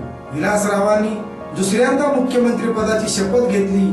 त्यावेळी लातूरमध्ये आयोजित सत्कार समारंभात विलासरावांनी गवईसह रिफाईन नेते रामदास आठवले यांना आवर्जून बोलावले होते। त्याच कार्यक्रमात गवई यांनी ही आठवण सांगितली, पहिला घास लातूरचाच। मुख्यमंत्री या नात्याने मी राज्याचा वाढपे आहे, त्यामुळे पहिला घास हा माझ्या लातूरला मिळणे स्वाभाविक आहे। त्यामुळे विरोधकांनी कितीही विकासाच्या भोंगा मारल्या तरी पहिला घास हा विलासरावांनी लातूरलाच दिला। राज्यातले पहिले त्रिस्तरीत उड्डाणपूल लातूरलाच, शिवछत्रपती क्रीडा पुरस्कार वितरणाचा पहिला मान पुणे मुंबई वगळता लातूरलाच, सहकारी साखर कारखाना दिले जाणारे राष्ट्रीय स्तरावरील पुरस्कारही लातूरच्याच मांजरा आणि विकास या कारखान्यांना, विविध प्रशासकीय विभागांची विभागीय कार्यालये लातूरलाच, लातूर पॅटर्नच्या उभारणीचा मोलाचा वाटा, लातूरला ब्रॉडगेज रेल्वे असो की विमानतळ विलासरावांनी कसोशीने प्रयत्न करून आणले। विलासराव जगात कुठेही असले तरी येळवस आमुष्या आली की ते बाबुळगाव मध्ये सहकुटुंब पूजेला हजर राहत। विलासराव हे दिवसभर लातूरमध्ये आणि रात्री मुक्कामी मात्र बाबुळगावलाच राहायचे। विलासरावांचे मुख्यमंत्री पद गेल्यानंतर त्यांचे बंधू आमदार दिलीपराव देशमुख यांना राज्याच्या मंत्रिमंडळात सामावून घेण्यात आले। त्यामुळे विलासरावांचे राजकीय वारसदार म्हणून दिलीपरावांचे नाव चर्चेत आले। मात्र 2007च्या स्थानिक स्वराज्य संस्थांच्या निवडणुकांमध्ये विलासरावांचे चिरंजीव अमित देशमुख यांनी सूत्रे हाती घेत काँग्रेसला या निवडणुकात एक हाती सत्ता मिळवून दिली। त्यानंतर 2009च्या निवडणुकीत अमित हे लातूर शहर मतदारसंघातून आमदार झाले। वैजनाथ शिंदे यांच्या रूपाने त्यांनी लातूर ग्रामीण मधून सामान्य कार्यकर्त्याला विधानसभेत पाठवले। अमित हे लातूर शहर मतदारसंघातून आमदार झाले। वैजनाथ शिंदे यांच्या रूपाने त्यांनी लातूर ग्रामीण मधून सामान्य कार्यकर्त्यांना विधानसभेत पाठवले। लातूरच्या आधीचे जिल्हे असलेले उस्मानाबाद आणि बीड या शहरांच्या विकासाची तुलना केल्यानंतर लातूर कित्येक वर्षे पुढे आहे। मराठवाड्यातील सर्वाधिक मागासलेले जिल्हे म्हणून उस्मानाबाद आणि बीडची ओळख सांगितली जाते, तर लातूरकडे मात्र सर्वाधिक झपाट्याने विकास करणारा जिल्हा म्हणून पाहिले जाते। लातूरमध्ये काम केलेल्या कित्येक अधिकारी पत्रकारांना लातूरमधील वास्तव्य अनुभवले नसेल तर त्यांनी ते एन्जॉय केले असेल। राजकारणाचा वापर हा कुठलाही व्यक्ती करते यापेक्षा ती कुठल्या दृष्टीने करते यावरच राजकारणाचे यशापयश अवलंबून असते। विलासरावांनी विधायक कामासाठीचे राजकारण केल्याने त्यांना राज्यात मोठा जनाधार लाभला आहे। विलासरावांचे पहिल्यांदा मुख्यमंत्री पद गेल्यानंतर त्यांची मुलाखत घेण्यासाठी आम्ही काही पत्रकार त्यांच्याकडे गेलो। त्यावेळी त्यांना लाल दिवा गेल्यानंतर काय वाटते असा प्रश्न विचारण्यात आला। क्षणाचाही विलंब न करता विलासराव म्हणाले, आता तुम्ही ज्या दरवाजेतून आला आहात त्या दरवाजेच्या बाहेर एक लाल रंगाची गाडी उभी आहे. मुख्यमंत्री असताना गाडीवर फक्त लाल दिवा होता, आता अख्खी गाडीच लाल रंगाची आहे. विलासरावांच्या या उत्स्फूर्त प्रतिक्रियेनंतर वातावरण भारावून गेले. त्यावेळी विलासरावांच्या गाडी बाहेर तेवढीच गर्दी होती जेवढी ते मुख्यमंत्री असताना असायची. विलासरावावर अनेकांनी पुस्तके लिहिली, शोध प्रबंध सादर केले. सत्ता, संपत्ती आणि संतती या तीनही गोष्टी एकाच व्यक्तीकडे चिरकाल राहत नाहीत असे म्हटले जाते. विलासरावांनी या गोष्टीला अपवाद ठरवले. विलासराव पुण्यात वकिली करत असताना ते ज्या वरिष्ठ वकिलाकडे ज्युनियरशिप करायचे त्यांनी एकदा एकच केस जिंकल्याची बातमी दैनिकात छापून आली. त्यावेळी विलासरावांचे नाव यांनीही सहकार्य केले म्हणून छापून आले होते. विलासरावांना हे कळल्यावर त्यांनी थेट त्या दैनिकाचे कार्यालय गाठले आणि दैनिकाचा अंक घेतला. त्यावेळी साधे नाव छापून आल्यानंतर उत्साही असणाऱ्या विलासरावांना नंतरच्या काळात राजकारणात आल्यानंतर आज आपले नाव छापून आले नाही ना तर बरे वाटायचे असे खुद्द विलासरावांनीच या कार्यक्रमात सांगितले होते. दोन्ही काळातील परिस्थितीचे त्यांनीच केलेले वर्णन यथोचित वाटे.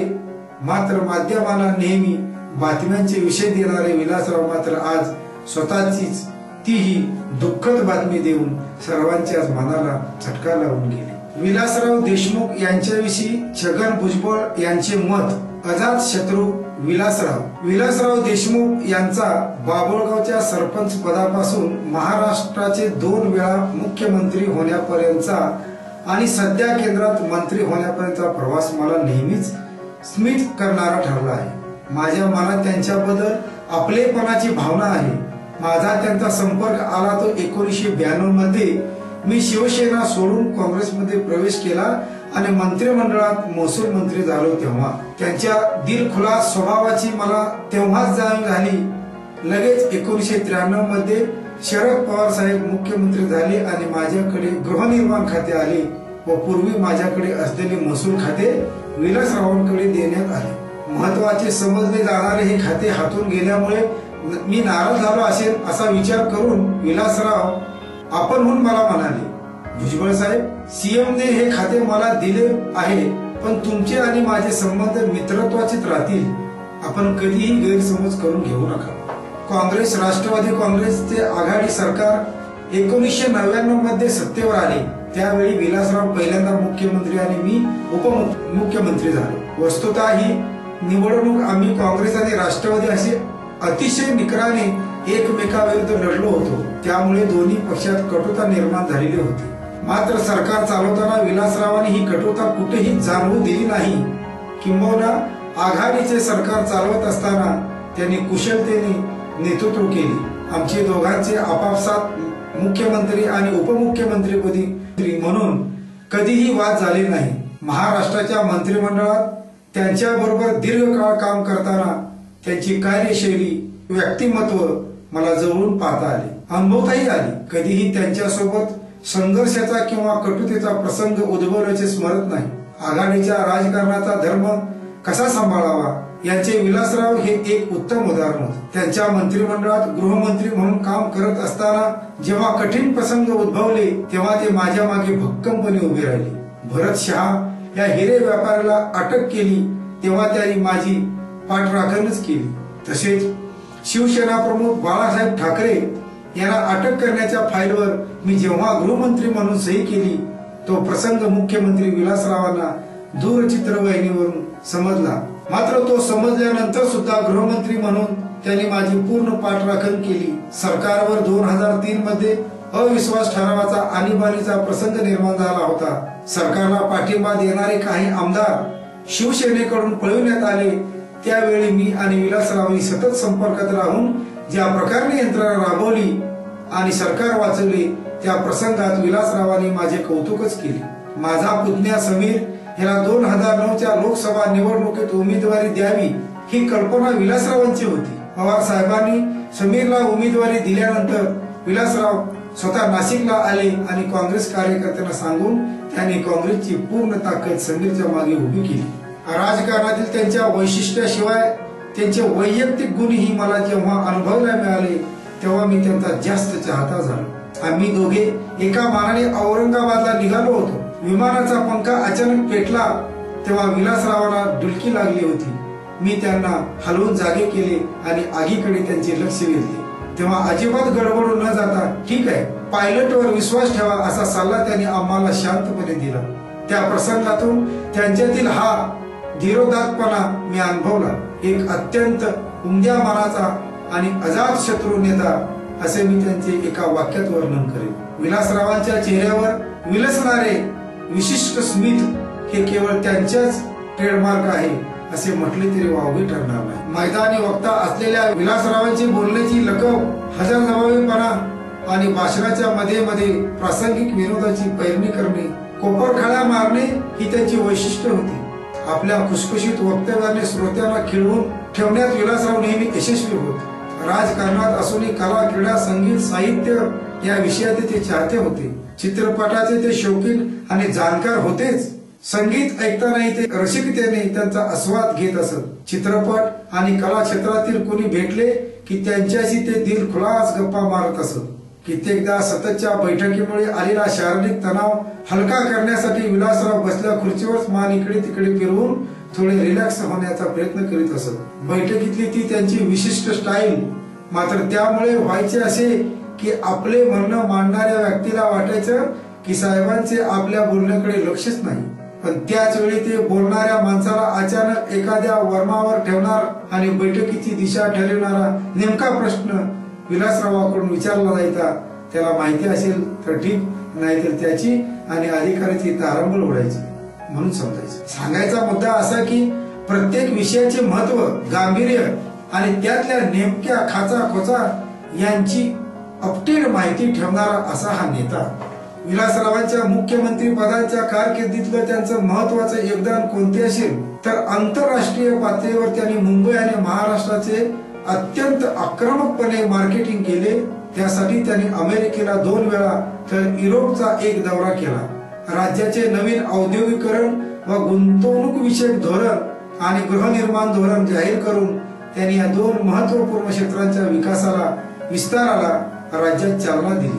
अनेक परदेशी उद्योग समूहांना गुंतवणुकीसाठी महाराष्ट्राकडे आकर्षित करण्यात ते यशस्वी ठरले. थेट परकीय गुंतवणुकीचा ओघ महाराष्ट्राकडे सुरू झाला. बोईंग, जनरल मोटर्स अशा अनेक परदेशी कंपन्यांनी महाराष्ट्रात गुंतवणूक केली, आपले प्रकल्प स्थापन केले. आंतरराष्ट्रीय वित्तीय केंद्र म्हणून मुंबईची लौकिक जगभरात पसरवण्यामध्ये विलासराव यशस्वी झाले. नाहोस येथे होणाऱ्या वर्ल्ड इकॉनॉमिक फोरम मध्ये केवळ राष्ट्राध्यक्षांना निमंत्रित केले जाते. त्या परिषदेत सहभागी होण्याची संधी प्राप्त होणारे विलासराव हे पहिले आणि एकमेव मुख्यमंत्री होते. ही बाब महाराष्ट्रासाठी गौरवास्पद आहे. बिल गेट्स यांनीही त्यांना मायक्रोसॉफ्ट मुख्यालयास भेट देण्यासाठी निमंत्रित केले. महाराष्ट्रात अनेक महत्वपूर्ण प्रकल्प राबवण्याची इच्छाही गेट्स यांनी व्यक्त केली. गेल्या 5-10 वर्षात महाराष्ट्राची जी औद्योगिक प्रगती झाली त्याचे श्रेय संयमपणे विलासराव यांचे आहे. जनसामान्यांमध्ये रमणारा नेता, मुख्यमंत्री म्हणून त्यांनी आपल्या स्वभावशैलीला काहीशी मुरड घातली होती. सतत हसतमुख व तणावरहित राहणे, समोरच्यावर विनोद करणे, त्यांच्या फिरक्या घेणे ही त्यांची शैली होती. नर्म विनोद करत कोठ्या करणे, समोरच्याला न दुखवता त्याला लक्ष करणे आणि त्याने तेवढ्याच तडफडीने उत्तर दिले की ते मन मोकळेपणाने त्याला दाद देणे हे विलासरावांना मस्त जमत असे. विलासरावांच्या या स्वभाव वैशिष्ट्यामुळे त्यांचे काँग्रेस पक्षात तर अनेक मित्र होतेच, पण विरोधी पक्षातही त्यांना मित्राचा तुटवडा नव्हता. विशेषतः भाजपा नेते गोपीनाथ मुंडे यांच्याशी त्यांचा फारच स्नेह होता. राजकारणी मंडळीवर जेव्हा संकट येतात त्यावेळी आपला लोक आधार संपुष्टात आला आहे की काय या भयाने ते सैर वैर होऊन जातात व त्यातून वाटेल त्या कृती त्यांच्या हातून होऊ लागतात, ज्या त्यांना भविष्यात अडचणीच्याही ठरू शकतात. विलासराव देशमुखांच्या जीवनातही असेच एक पर्व आले होते. 1995 साली झालेल्या निवडणुकीत ते पराभूत झाले होते. अपक्ष आमदार शिवाजीराव पाटील कवेकर यांनी त्यांना लातूर मतदारसंघातून पराभूत केले होते. या पराभवाच्या मागे शरद पवार आहेत अशी त्यांची ठाम समजूत होती. या पराभवानंतर त्यांच्या जीवनात एक राजकीय जीवनवास सुरू झाला होता. त्यातीलच एक नाजूक क्षणी त्यांनी काँग्रेस विरुद्ध बंडखोरी करून विधान परिषदेची निवडणूक लढवण्याचा मार्ग स्वीकारला. अपक्ष म्हणून या निवडणुकीतून असताना त्यांना शिवसेनेनेही पाठिंबा दिला होता. शिवसेना प्रमुख बाळासाहेब ठाकरे यांचे आशीर्वाद त्यांना लाभले होते. त्या निवडणुकीत जर विलासराव विजयी झाले असते तर विलासरावांचा संपूर्ण राजकीय जीवन पटच बदलून गेला असता, पण नीतीला तसे होऊ द्यायचे नव्हते. म्हणून विलासराव दुसऱ्याही निवडणुकीत पराभूत झाले आणि त्यांचे एक स्नेही जे विलासरावांचे डमे आहेत असे मानले जात होते ते विजयी झाले. अपक्ष म्हणून उभे राहण्याचा हा एकमेव कालखंड वगळता विलासराव निष्ठेने काँग्रेस सोबत राहिले. राजकीय विजनवासाच्या काळातही त्यांनी आपले गुरु शंकरराव चव्हाण यांच्यावर निष्ठा कायम ठेवली आणि त्यांच्या माध्यमातून दिल्लीत माधवराव सिंधिया यांच्याशी संपर्क ठेवला. विजय झाले. अपक्ष म्हणून उभे राहण्याचा एकमेव कालखंड वगळता विलासराव निष्ठेने काँग्रेस सोबत राहिले. या राजकीय विजनवासाच्या काळातही त्यांनी आपले गुरु शंकरराव चव्हाण यांच्यावर निष्ठा कायम ठेवली आणि त्यांच्या माध्यमातून दिल्लीत माधवराव सिंधिया यांच्याशी संपर्क ठेवला. याचा परिणाम असा झाला की राजकीय विजनवासातून जे बाहेर पडले तेच मुळे महाराष्ट्राचे मुख्यमंत्री म्हणून त्यांना 2 वेळा कायम करण्याची संधी लाभली आणि त्या दोन्ही वेळा त्यांनी आपल्या कामाचा ठसा फक्त महाराष्ट्रावरच नाही तर देशावरही उमटविला. राजकारणात वावरणारी माणसं भ्रमणध्वनी जवळ बाळगतातच. 4-4, 5-5 भ्रमणध्वनी वापरणारी राजकारणी मंडळी अनेकांना माहीत आहेत, पण यापैकी फारच कमी जण स्वतः फोन घेतात. साधारणतः त्यांचा सेक्रेटरी किंवा एखादा कार्यकर्ताच फोन उचलतो आणि साहेब आहेत नाहीत याचा निर्णय देत असतो. फक्त विलासराव देशमुख यांना अपवाद होती. त्यांचा फोन वाजला की ते लगेच उचलत आणि सांगत मी विलासराव देशमुख बोलत आहे. मी पाहिलेला स्वतः फोन उचलणारा हा एकमेव राजकारणी होता. काँग्रेसच्या राजकारणात खो खोचा खेळ हा नेहमीच चालत असतो हे जाणून त्यांनी त्यानंतर हायकमांडच्या निर्णयाबद्दल नाराजी वा नापसंती कधीच व्यक्त केली नाही. अगदी सहजतेने मनावरील ताण जाणून न देता त्यांनी आपले कायमचे मित्र सुशीलकुमार शिंदे यांच्या हाती मुख्यमंत्री पदाची सूत्रे सहजरित्या सोपवली. निवडणूक होताच अगदी अलगदपणे ती सूत्रे त्यांनी सुशीलकुमार कडून पुन्हा आपल्या हाती मिळवली. सुशीलकुमारांची रवानगी मात्र आंध्राचे राज्यपाल म्हणून आंध्रात झाली. महाराष्ट्राच्या राजकारणात 2 हंसों का जोडा अशी सुशीलकुमार आणि विलासराव यांची स्थिती होती. कायम एकमेकाशी हास्य विनोद करणे, एकमेकांना टाळ्या देणे, पाठीत गमतीने गुद्दे लगावणे हे कायम चालत असे. पण तशा अर्थाने बघितले तर महाराष्ट्रात विलासरावांची आणि डॉक्टर श्रीकांत जिचकरांची कारकीर्द एकाच वेळी सुरू झाली. विद्वत्ता आणि पदव्यांची मालिका यात डॉक्टर जिचकार हे विलासरावांच्या कायम पुढे होते. बाबासाहेब भोसले यांच्या मंत्रिमंडळात तर डॉक्टर जिचकार हे डी फॅक्टो मुख्यमंत्री होते, पण जिचकारांना मुख्यमंत्री होण्याचा मान कधीही मिळाला नाही. विलासरावांनी तो 2दा मिळवला आणि केंद्रात ही 3 खात्यांची मंत्रिपद त्यांनी भूषवली.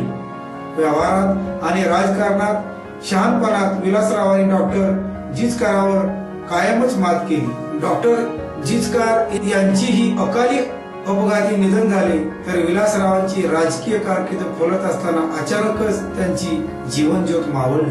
महाराष्ट्रात मुख्यमंत्री म्हणून त्यांनी जवळजवळ 14 खात्यांचा कार्यभार सांभाळला होता.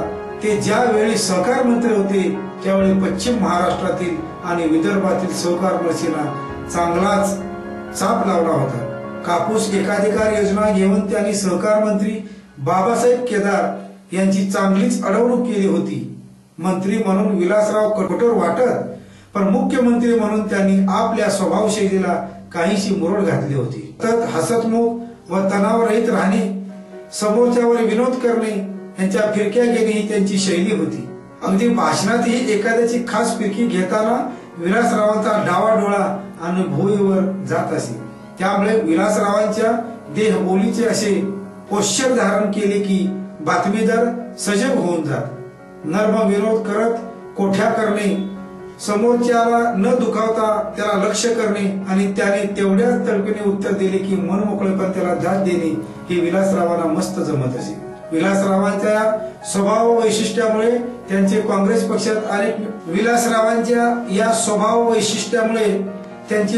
पक्षात तर अनेक मित्र होतेच, पण विरोधी पक्षातही त्यांना मित्राचा तुटवडा नव्हता. विशेषतः भाजपा नेते गोपीनाथ मुंडे यांच्याशी त्यांचा फार स्नेह होता. एकेकाळी प्रमोद महाजन, विलासराव देशमुख आणि गोपीनाथ मुंडे हे मराठवाड्यातील त्रिकूट राजकारणात खूपच गाजत होते. गोपीनाथरावांच्या अनेक विजयामध्ये विलासरावांची रसद पुरवली होती अशा चर्चा पत्रकारांमध्ये नेहमीच रंगत असत. तसेच विलासरावांच्या विजयाला गोपीनाथरावांचा हातभार लागत असेही मानले जाते. या दोन्ही नेत्यांनी जाहीरपणे एकमेकावर टीका करणे कधीही सोडले नाही, पण सभागृहात व व्यासपीठ सोडताच त्यांची मैत्री अभंग राहत असे. उलट अशी पंचायत केली यांचे किस्से ते एकमेकांना सदैव ऐकवित असत. महाराष्ट्राचे मुख्यमंत्री म्हणून वसंतराव नाईकानंतर सर्वात प्रदीर्घ काळ या पदावर राहण्याचा मान विलासरावांनाच मिळाला होता. त्याचा प्रभाव निश्चितपणे महाराष्ट्राच्या राजकारणावर होता. विलासरावांचे वैशिष्ट्य होते की ते ग्रामीण आणीबाणी शहरी भागात सारखेच लोकप्रिय होते. ग्रामीण जनतेला कायम असे वाटत असे की ग्रामीण प्रश्नांची जाण असणारा विलासरावाशिवाय अन्य कोणताही नेता काँग्रेस पक्षाजवळ नाही. तर शहरातील युवकांमध्येही त्यांची देहबोली कायम तणावरहित राहणे ही शैली लोकप्रिय होती. त्यामुळे शहरी आणि ग्रामीण भागातूनही त्यांच्या सभांना उत्तम प्रतिसाद मिळत असे. संपूर्ण महाराष्ट्राच्या प्रश्नांची त्यांना जाणीव होती. तशीच किमान 100 ते 150 विधानसभा क्षेत्रातील प्रश्नांची जाण होती. त्यामुळेच हायकमांडला या प्रश्नांची योग्य माहिती देणे व त्यावर योग्य उपाय सुचवणे यातील तज्ञता विलासरावांच्या नावेच लिहिली गेली होती. मुख्यमंत्री असताना त्यांनी अनेक आश्वासने दिली, पण त्यांची पूर्णता न झाल्याचाही अनुभव काही प्रकरणात आहे. स्वातंत्र्य सैनिकाचे मानधन वाढवणे असो की नागपूरच्या अनाथ विद्यार्थीगृहाला मुख्यमंत्री निधीतून मदत करणे असो, त्यांची पूर्तता त्यांच्या जीवनात झालेली नाही. आदर्शच्या रूपाने त्यांच्यावर राजकीय संकटही आले होते. न्यायालयीन चौकशी आयोगासमोर त्यांना उभेही राहावे लागले होते. या सगळ्यांचा ताण त्यांच्या मनावर नसेलच असे म्हणणे धाडसाचे ठरले. आदर्शाच्या साक्षीनंतर एकदम विलासराव आजारी झाल्याची बातमी प्रसिद्ध माध्यमाला मिळाली आणि त्यातून अवघ्या 7 ते 8 दिवसाच्या उपचारात या सगळ्यांचा ताण त्यांच्या मनावर नसेलच असे म्हणणे धाडसाचे ठरले. आदर्शच्या साक्षीनंतर एकदम विलासराव आजारी झाल्याची बातमी प्रसिद्धी माध्यमाला मिळाली आणि त्यातूनच अवघ्या 7 ते 8 दिवसाच्या उपचारात मृत्यू त्यांना आमच्यापासून हिरावून घेऊन गेला. या लोकप्रिय माजी मुख्यमंत्र्याला श्रद्धांजली अर्पण करताना डोळ्याच्या काळा नकळत पाणावल्याशिवाय राहत नाही. केंद्रीय विज्ञान तंत्रज्ञान मंत्री आणि महाराष्ट्राचे माजी मुख्यमंत्री विलासराव देशमुख यांचे निधन झाले. ते 67 वर्षांचे होते. त्यांनी आज दुपारी 1:40 आपला प्राण सोडला. त्यांचे यकृत आणि मूत्रपिंड निकामी झाल्याने गेले काही दिवस त्यांच्यावर चेन्नई येथील सुपर स्पेशालिटी रुग्णालयात उपचार सुरू होते. तसेच त्यांच्यावर मूत्रपिंड प्रत्यारोपणाची शस्त्रक्रियाही करण्यात येणार होती. 6 ऑगस्टला त्यांना रुग्णालयात दाखल करण्यात आले होते. विलासरावावर यकृत प्रत्यारोपणाची शस्त्रक्रिया होणार होती. विलासरावांसाठी यकृत दान करणारा दाता उपलब्ध झाला होता, परंतु विलासरावांना यकृत दान करणारा एक 31 वर्षीय ब्रेन डेड डोनर उपलब्ध झाला होता. या व्यक्तीला गंभीर अपघात झाला होता, त्यामुळे नियमानुसार त्याचे यकृत विलासरावांना देता येऊ शकते. त्यामुळे शस्त्रक्रियेची तयारी सुरू करण्यात आली होती, परंतु त्या शचा आज सकाळी मृत्यू झाला. विलासरावांच्या निधनामुळे महाराष्ट्राचे राजकारण खूप मोठी पोकळी निर्माण झाली आहे व ती कधी न भरून काढण्यासारखी आहे. हिंदी चित्रपटातील अभिनेता रितेश देशमुख त्यांचा पुत्र आहे. विलासरावांच्या पश्चात त्यांची पत्नी, 3 मुले, 2 सुना आणि मोठा आप्त परिवार आहे. बाभुळगावचे सरपंच ते केंद्रीय मंत्री, लातूर जिल्ह्यातील बाभुळगावचे सरपंच ते महाराष्ट्राचे मुख्यमंत्री अशी चढती राजकीय कारकीर्द असणारा विलासराव देशमुख यांचे महाराष्ट्राच्या जडणघडणीतील योगदान तेवढेच महत्वाचे आहे. सरपंच, जिल्हा परिषद अध्यक्ष हा स्थानिक स्वराज्य संस्थांमधील अनुभव घेत उदयास आलेले हे कसले नेतृत्व आहे. राजकारणात प्रत्येक नेत्यांच्या वाट्याला आलेले अनेक चढउतार, सरपंच, जिल्हा परिषदेचे अध्यक्ष हा स्थानिक स्वराज्य संस्थांमधील अनुभव घेत उदयास आलेले हे कसलेले नेतृत्व आहे. राजकारणात प्रत्येक नेत्याच्या वाट्याला आलेले अनेक चढउतार विलासरावांनीही अनुभवले. मात्र त्यानंतरही मुत्सद्देगिरी आणि राजकीय परिपक्वता दाखवीत त्यांनी राजकारण, समाजकारण वेगळे स्थान निर्माण केले. अल्पमतातील सरकार चालवण्यात यशस्वी ठरलेले मुख्यमंत्री अशी ओळख संपूर्ण महाराष्ट्राला आहे. 1999 ते 2003 आणि 2004 ते 2008 या कालावधीत त्यांनी मुख्यमंत्री म्हणून आपल्या कार्याचा ठसा उमटवला.